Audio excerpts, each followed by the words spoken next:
Questo si chiama diagramma di Sankey ed è un diagramma che dovrebbe facilitare la comprensione di come è fatto il bilancio energetico regionale. Ed è anche difficile da comprendere in un foglio A4, visto che è stampato in foglio A4. Comunque, questo è il diagramma relativo al 2010. Vi dico io velocemente: il gas è utilizzato, il 45% va a finire più o meno 45% industria, 45% residenza e 10% terziario. I gas sono 5.300 migliaia di tep importate. L'energia elettrica finisce al 50% all'industria, 25% residenza e terziario, il gasolio 95% per i trasporti, il carbone viene utilizzato soprattutto per la produzione di energia.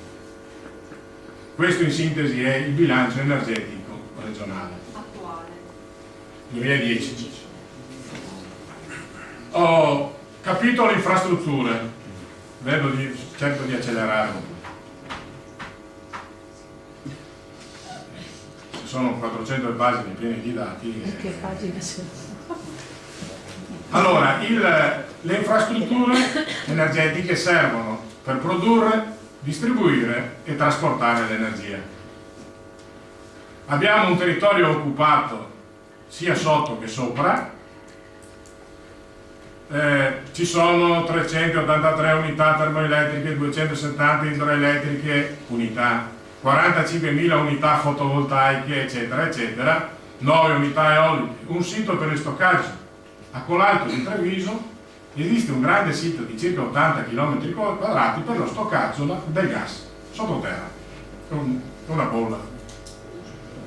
Poi esiste un rigassificatore, quello di Rovigo, una rete elettrica che non ho riportato e che è quella che forse è l'unica roba che voi, l'unico diagramma che voi vedete. Tenete presente che le rosse sono linee ad alta tensione. 7 impianti di teleriscaldamento 2010 in tutta la regione Veneto, 2000 circa chilometri di gasdotti di rete regionale, più qualcosa delle reti nazionali. C'è il famoso gasdotto Cavarzare-Minerbio 2009, che distribuisce il gas che proviene dal Qatar, tanto per capire a che punto siamo, insomma. Cavarzare-Minerbio, il Qatar. Poi ci sono 2 oleodotti, soprattutto Ravenna-Porto Tolle e Porto Marghera-Mantova. Queste sono le infrastrutture. Scenari ed obiettivi.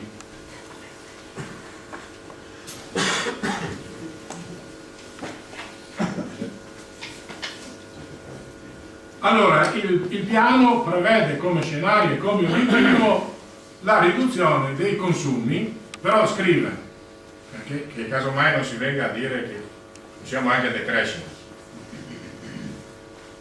La riduzione dei consumi viene fatta a parità di PIL, prima di tutto, che non mettiamo in dubbio il PIL. La popolazione, la domanda di mobilità, che è una cosa un po' strana.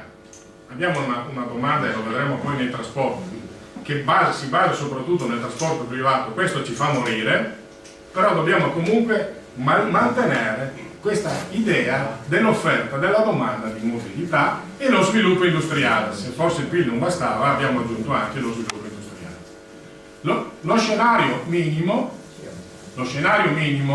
perché la regione fa 3 scenari, il minimo è quello per arrivare ai 10,3, poi c'è quello ottimale, poi c'è il massimo. Lasciamo perdere il massimo, lasciamo perdere l'ottimale, ci accontentiamo del minimo.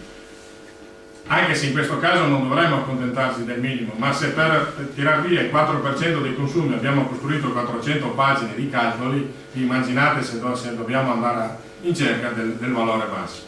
Allora, lo scenario minimo previsto dal piano sono che il risparmio energetico va fatto per il 41% nei trasporti, per il 40% nell'industria, per il 13% nel settore residenziale, 4% in terziario e 2% l'agricoltura. Ora, poco nel residenziale, perché il residenziale è uno dei pochissimi settori che comunque va avanti grazie a leggi nazionali sull'efficienza energetica, comunque, a prescindere dai comuni, a prescindere da altre cose.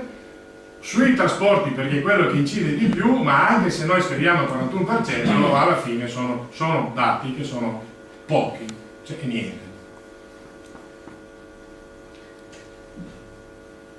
Dove si tende a... quali sono le operazioni che ci fanno risparmiare? Nella residenza coibentazioni e generatori, nell'industria motori elettrici, cogenerazioni e inverter, nel terziario lampade efficienti e condizionatori efficienti, nell'agricoltura serre efficienti e filiera agriturismo, nei trasporti, non so se avete presente i trasporti, non so se avete presente la qualità dell'aria che respiriamo ogni giorno in Valpadana, poi ve la faccio vedere. Come avviene il risparmio nei trasporti?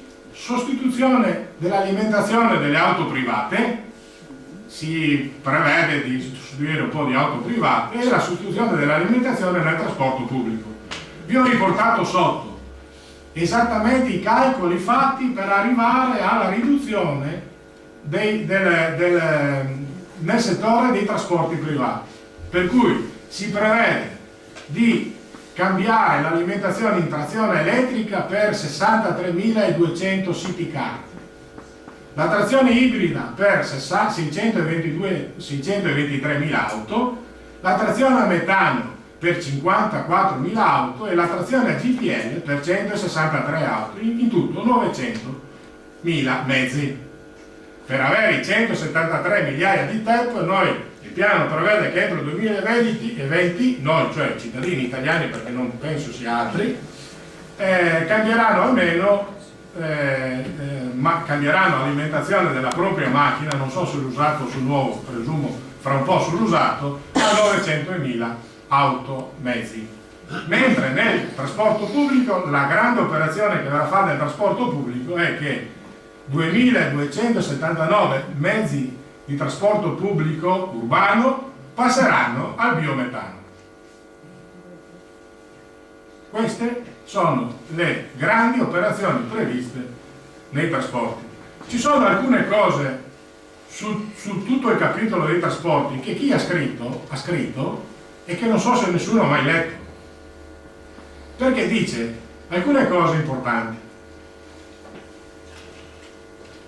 È comunque un settore in tendenza, in aumento, tendenzialmente in aumento, al di là della crisi tendenzialmente in aumento, perché c'è la delocalizzazione delle attività produttive, c'è l'espansione urbana, c'è l'aumento di imballaggi e c'è la riduzione della capacità di fare magazzino. E qua eventualmente avremo un'ipotesi di soluzione. Ma c'è un'altra cosa che è scritta: il trasporto su strada è meno efficiente e più inquinante. C'è scritto meno efficiente e più inquinante rispetto a tutto il resto. Si è sviluppato per la maggior flessibilità, semplicità di esercizio e per una politica di settore privilegiata. Ed è la politica di settore privilegiata che ha permesso di avere uno sviluppo del mezzo privato che oggi è il più grosso problema in questo territorio.